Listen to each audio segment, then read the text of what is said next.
So today we're talking about another Jewish festival that includes food. And what's the phrase? They all include food. They all include food.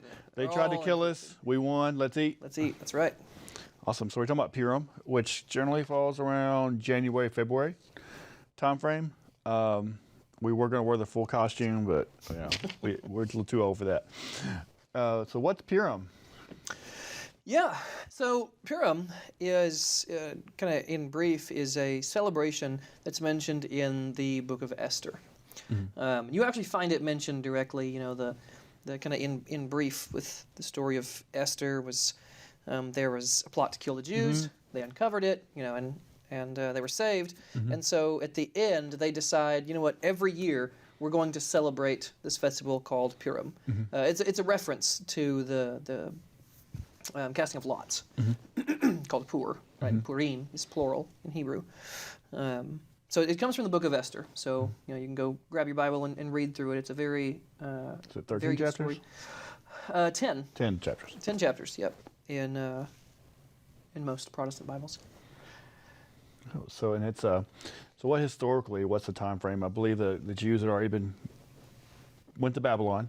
Mm-hmm. That 70-year time frame. Daniel talks about it. Well, Daniel's there in the midst of it. Jeremiah warned the Jews they're about to go to Babylon, and then they went to Babylon, and then Daniel was through 2 or 3 kings, and then somewhere in there, Esther is a queen, and then they start to come back under Nehemiah and Ezra later on. So there's like 70 years. As Jeremiah says, y'all straighten up. You're going to Babylon, and then they're in Babylon. Daniel and Esther are there, and then later on they're coming back from Babylon under Nehemiah and Ezra. So it's about that time frame, I think. Was it like 580 something BC? So 586 was the year that Nebuchadnezzar, king of Babylon, mm-hmm. brought the Babylonian army essentially to the gates of Jerusalem. Mm-hmm. And besieged Jerusalem for a while. And as God had already spoken through the prophets, as you mentioned, Jeremiah mm-hmm. being one of them, he was going to bring an end to the kingdom. And so Nebuchadnezzar was the Babylonian king that came in, destroyed the temple, burned mm-hmm. it down, took everything out of it, all the gold, everything really of value. Mm-hmm. He stole out of the temple. And the Jewish people there still in the land were carried off as prisoners to Babylon. Mm-hmm.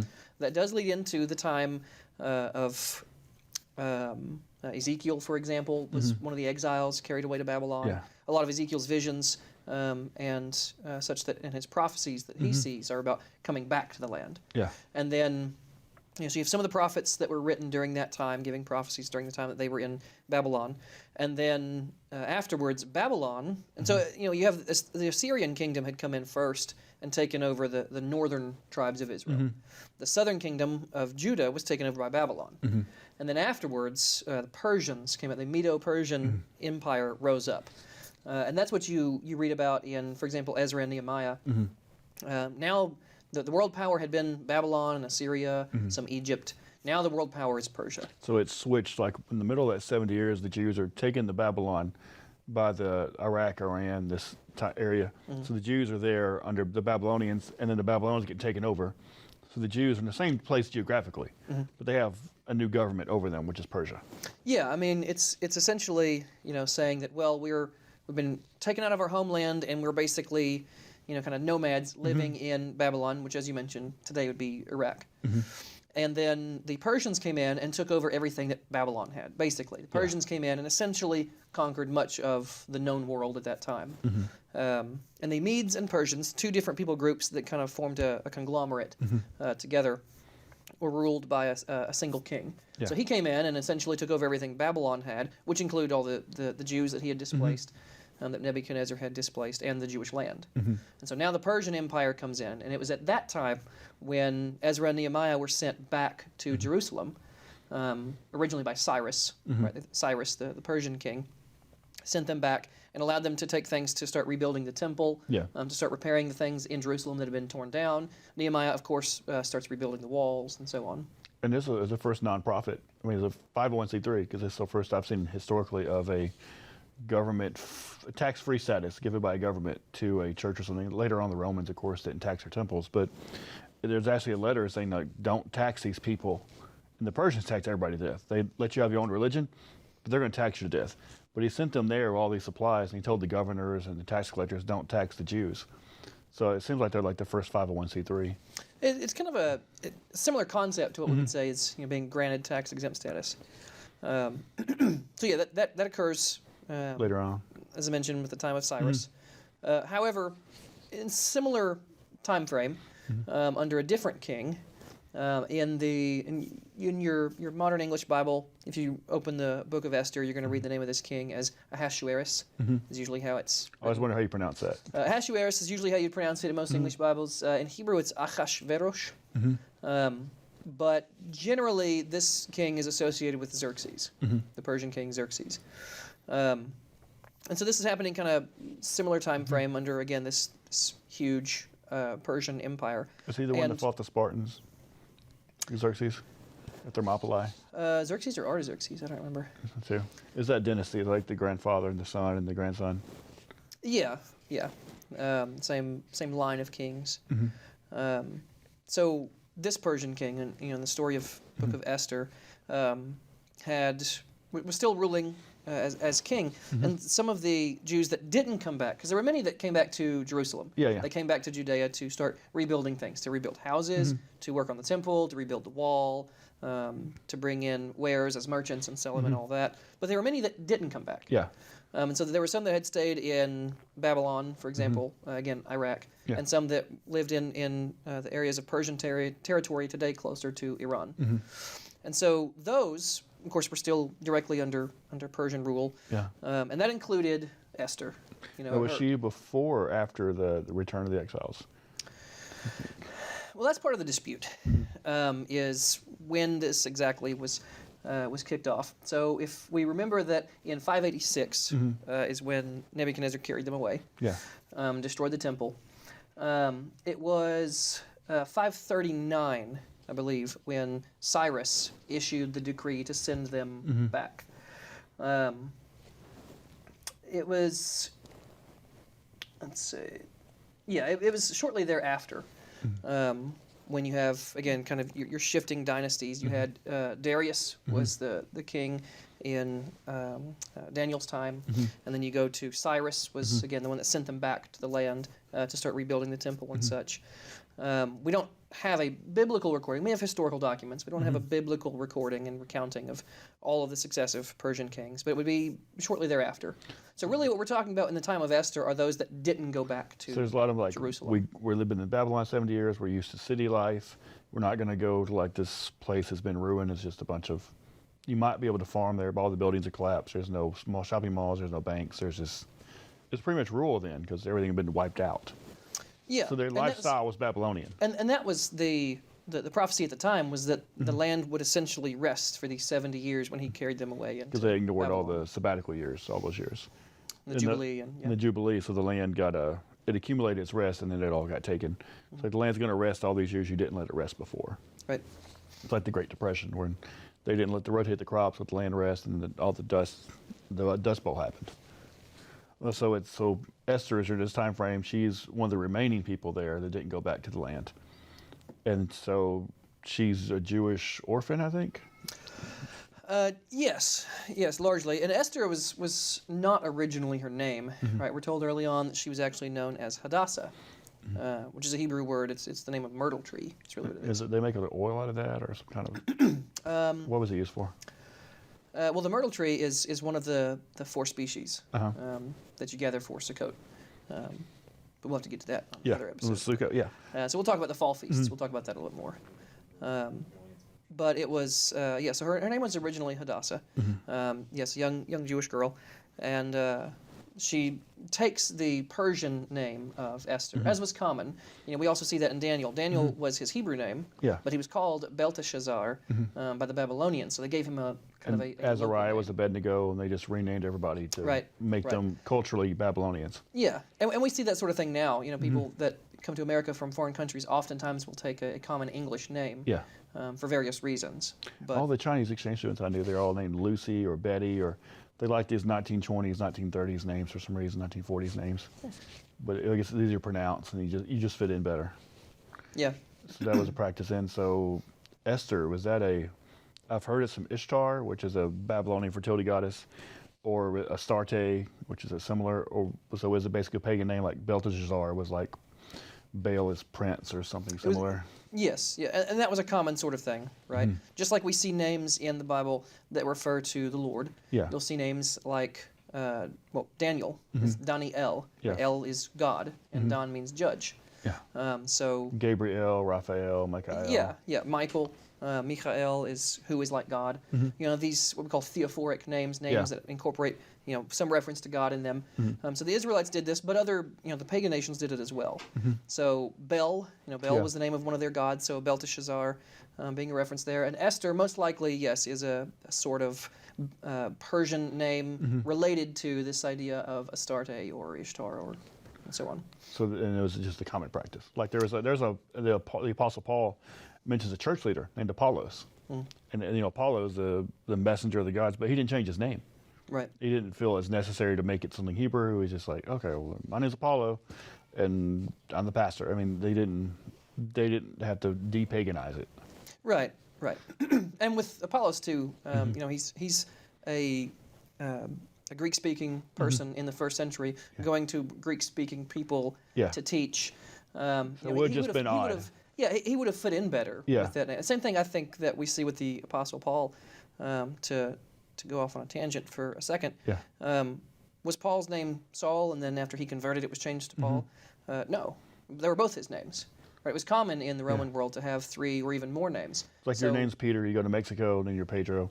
Well, for his Saul would be most likely Saul because he says that he was a Benjamite. Yeah. And Saul was the first king of Israel. He's from the a tribe of famous. Benjamin. You name him after the famous person. Yeah, from their tribe. Yeah. Right, from the tribe of Benjamin, And the most Esther is famous Benjamite. person you could be is Saul, and so his Yeah. Jewish name was Saul, but then his Greco-Roman name being Paulus. Most likely, he also had another name, probably a family name, Yeah. that he was known by that he didn't use in his letters. But he wrote to Gentiles. He wrote to non-Jews. He wrote in Greek. Yeah. So it made sense that when he addressed people and introduced himself in his letters, that he would use his Greek name, Paulus, Yeah. or Paul, as we put it in English. Because all things to all men, it's like whatever, how you best relate.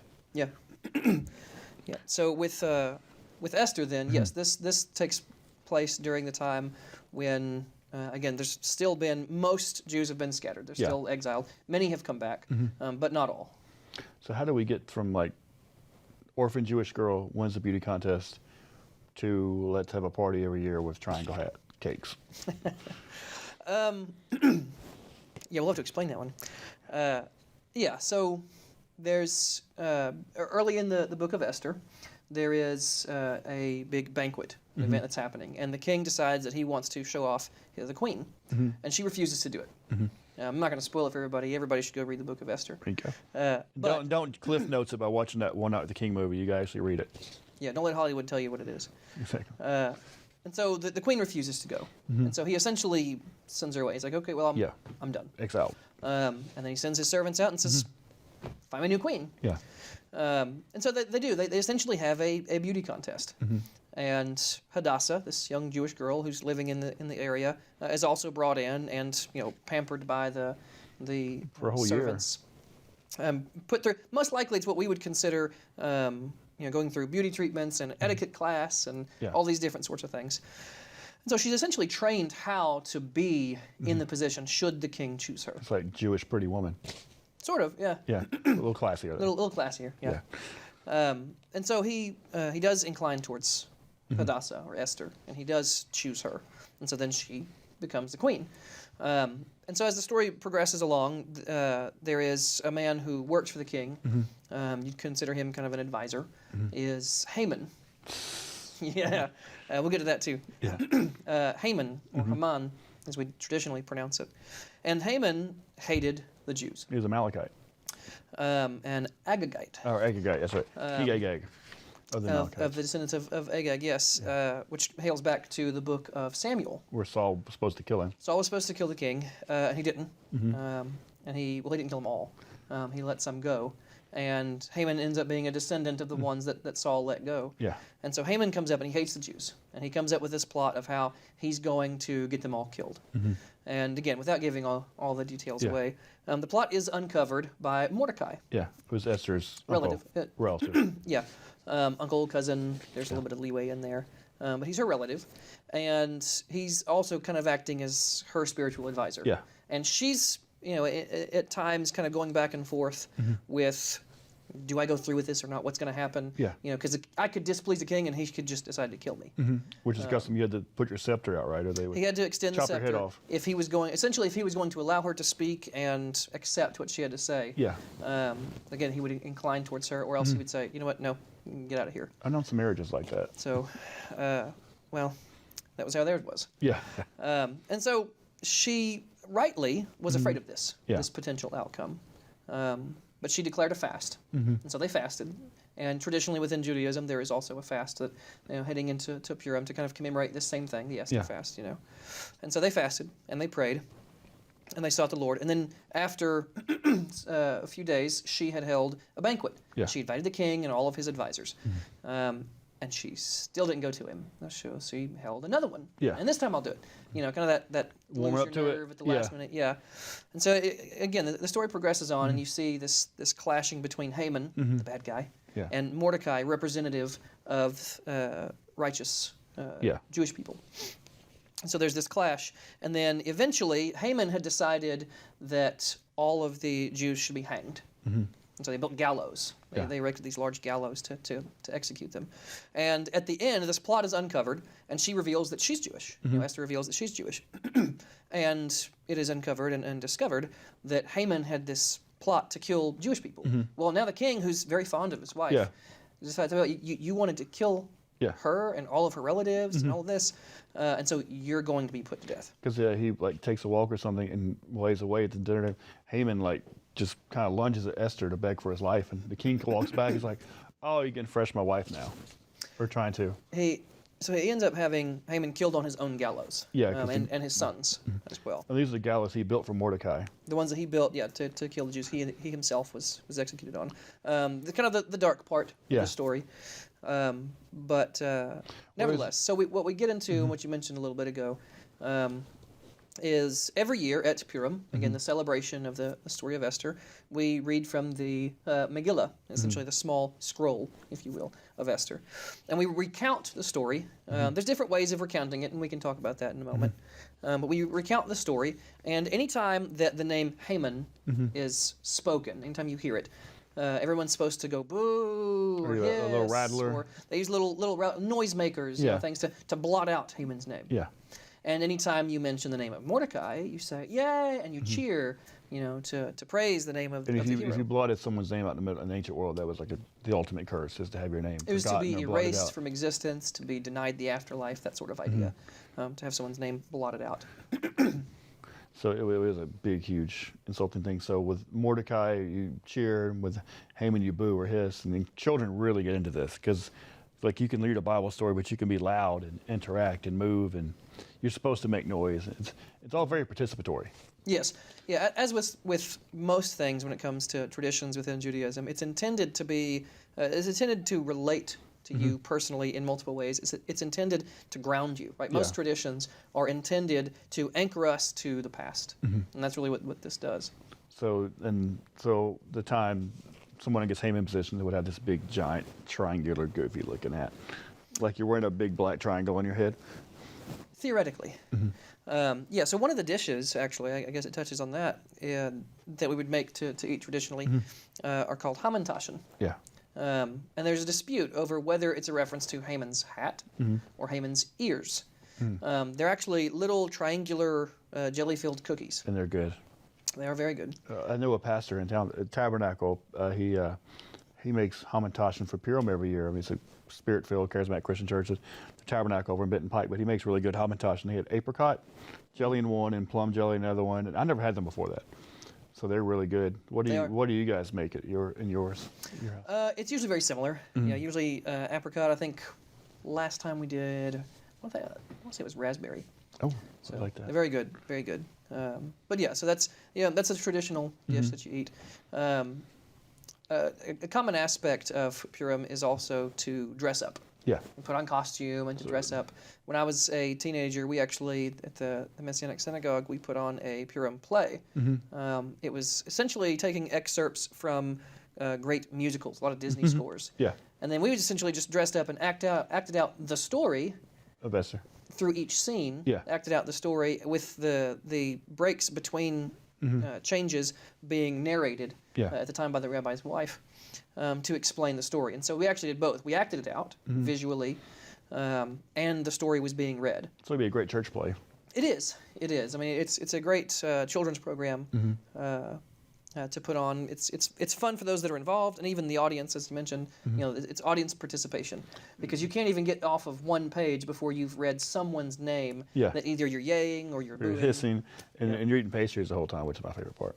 Well, I mean that is hard to turn down. Or look, and then so in the adults dress costume too, it's not just the children's thing. It's like adults wear costumes, or even adults have the Purim plays. Yeah, oftentimes, yeah.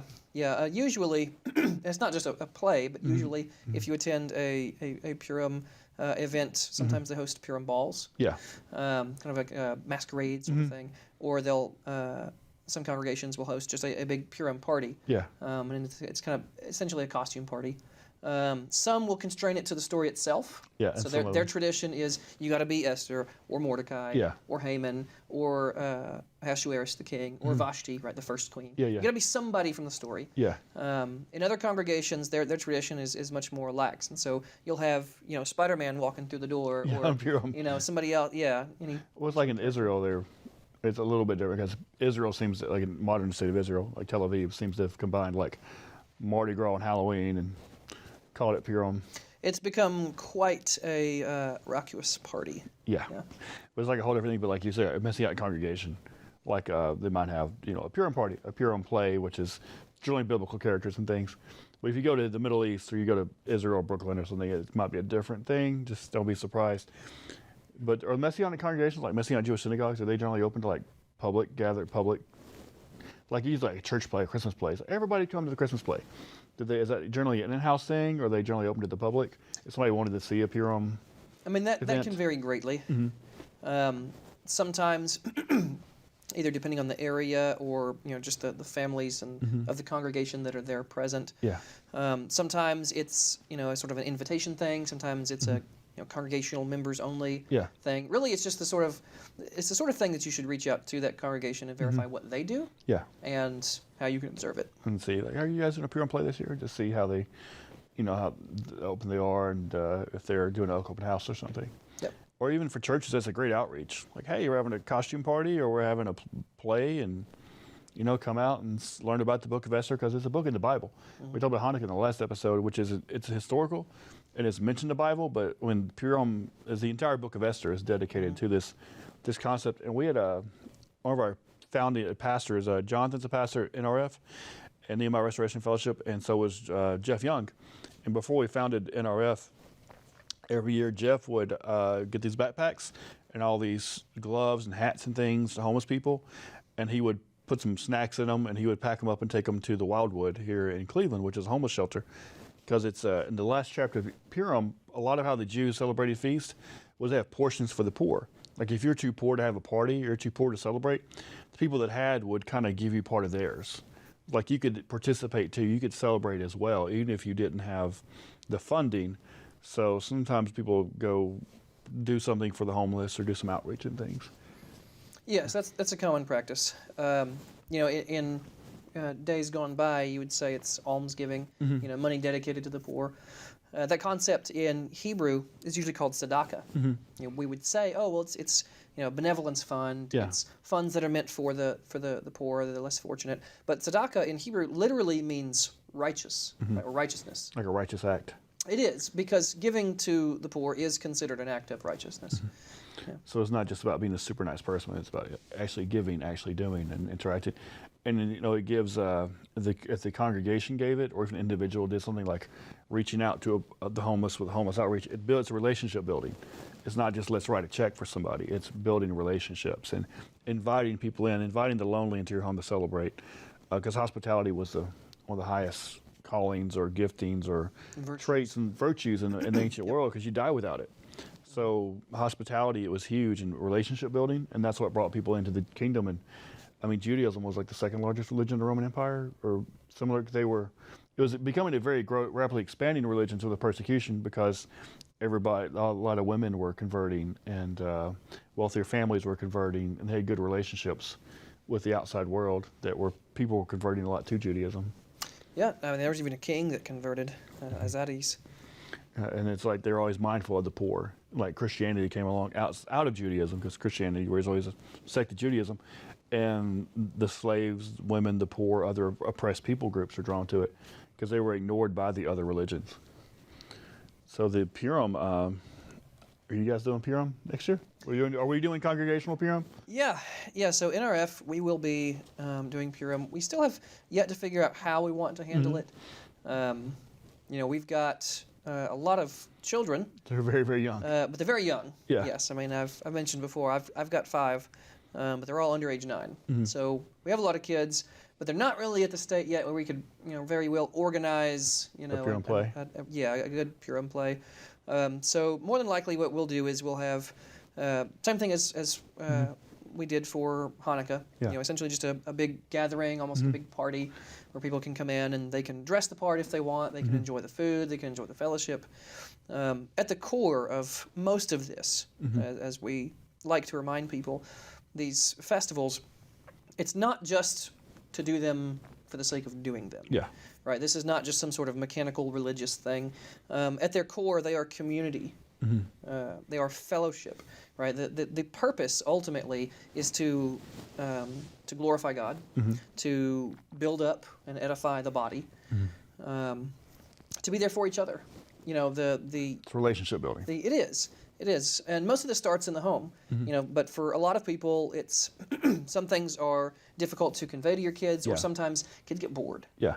Right? Absolutely. Especially if it feels like a lecture. A 2-hour history lesson. Exactly. Every time you go to church. Yeah. It starts to feel like a lecture, and kids don't want to be lectured because they already get that in school. Yeah.